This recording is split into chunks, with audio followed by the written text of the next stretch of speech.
A very good morning to all of you.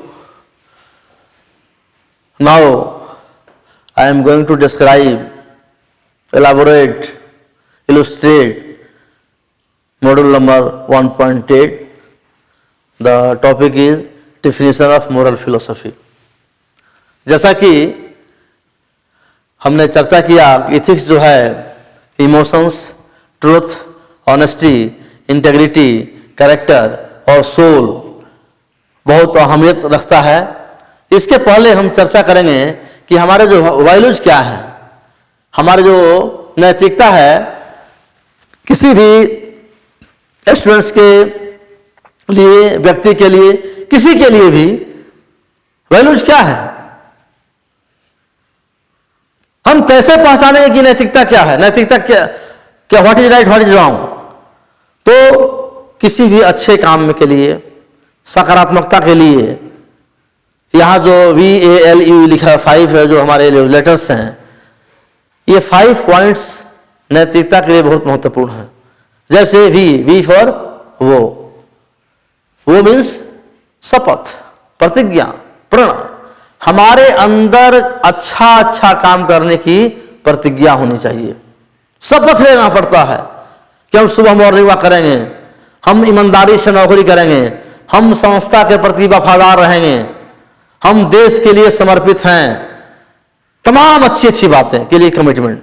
हमारे अंदर क्या हो, योग्यता हो, हमारे अंदर क्या हो, श्रम करने का एक आदत हो, और हमारा बिहेवियर कैसा हो, अम्ब्रेला की टाइप। एक अम्ब्रेला में हम क्या, उस अम्ब्रेला का मतलब क्या, एक छतरी जिसके नीचे हम क्या होते हैं, आराम महसूस करते हैं।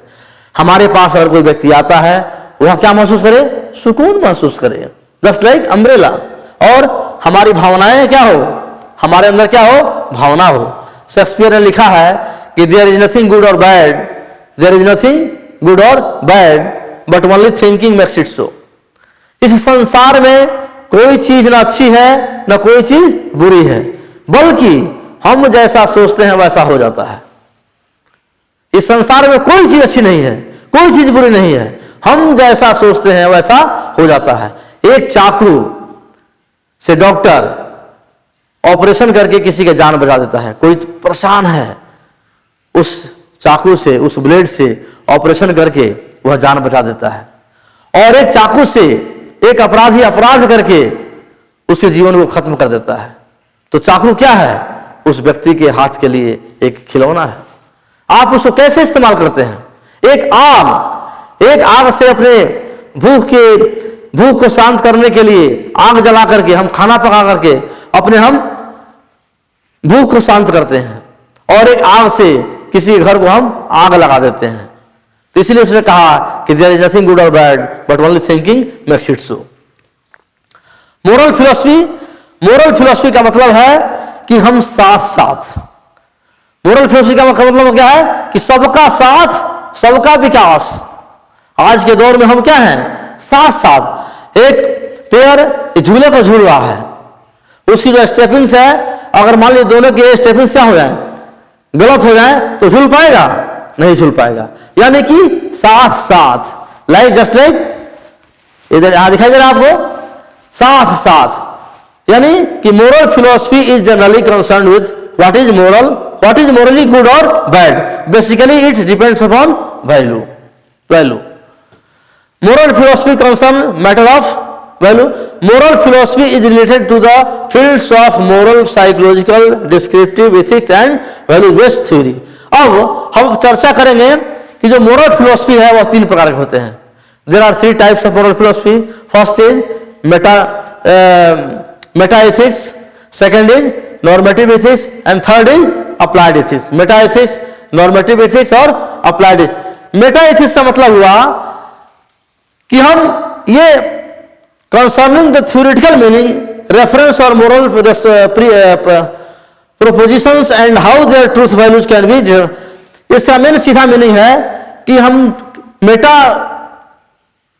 इथिक्स का मतलब है कि हम कमिटेड नहीं हैं, हम किसी को शब्दों से सहयोग करते हैं, हम किसी को शब्दों से वादा करते हैं। इस कंडीशंस में जैसे कि हमने कहा कि कोई कमिटेड कर लिया और हमने नहीं, सिर्फ शब्दों का यानी कोई उसमें कमिटमेंट नहीं है, कोई भी हाँ ठीक है ओके, सबको हम बोल रहे हैं ओके ओके ओके, लेकिन हम किसी के साथ नहीं है, सिर्फ हम शब्दों से साथ में हैं, उसको हम बोलते हैं मेटा एथिक्स। नॉर्मेटिव एथिक्स का मतलब हुआ, जैसे यहां कह सकते हैं कि कोई बीमार है, मान लीजिए कोई आदमी आपको सहयोग के लिए बुला रहा है और आपने कहा ठीक है मैं आऊंगा, लेकिन आप गए नहीं, तो इस तरह का सहयोग जो सिर्फ ओरली हो, वर्डली हो, उसको हम बोलते हैं मेटा एथिक्स। लेकिन एक ऐसा सहयोग, एक ऐसा फ्रेंड के लिए, एक ऐसा समाज के लिए, एक ऐसा ऑर्गेनाइजेशन के लिए कि अगर आपकी इच्छा नहीं है कि मुझे नहीं जाना है, लेकिन आप समझ रहे हैं नहीं जाना बहुत जरूरी है, वह व्यक्ति मेरे साथ काम करता है, वह मेरे साथ रहता है, इसमें जाना बहुत जरूरी है। मतलब कि ऐसा निर्णय जिसमें दिल और दिमाग संतुलित होकर सोचे कि what is right what is wrong, उस कंडीशंस में लिए गए निर्णय को हम क्या बोलते हैं? Normative ethics. क्या बोलते हैं? नॉर्मेटिव। यहां देखिए एक दिल का फोटो है और एक दिमाग का फोटो है। क्या जरूरी है? मान लीजिए कि संडे को भी अगर आपको ड्यूटी लग जाती है,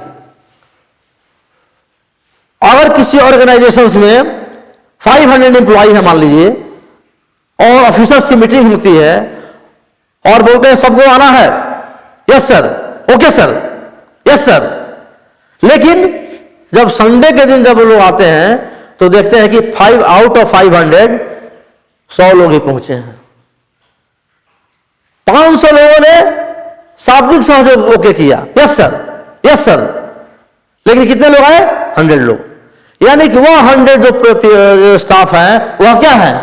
नॉर्मेटिव एथिक्स है। क्या है उसका जो कैटेगरी है वो क्या है? उसने दिलों और दिमाग से सोचा कि नहीं, संडे तो छुट्टी का दिन है लेकिन जाना बहुत जरूरी है और मुझे अपने संस्थान के लिए, ऑर्गेनाइजेशन के लिए काम करना है।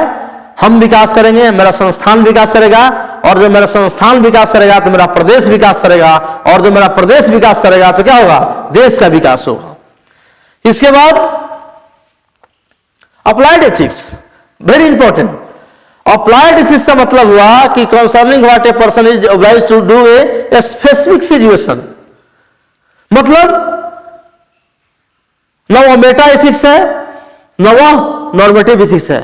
एकदम जैसे मान लीजिए कोई बहुत अर्जेंट काम आ गया जो बहुत जरूरी है, तो उसमें वह अगर कमिट कर लिया, उसने अगर हां कह दिया, तो कोई भी अगर परेशानी आ जाए वह व्यक्ति रुकेगा नहीं, वह सीधे आएगा। क्यों?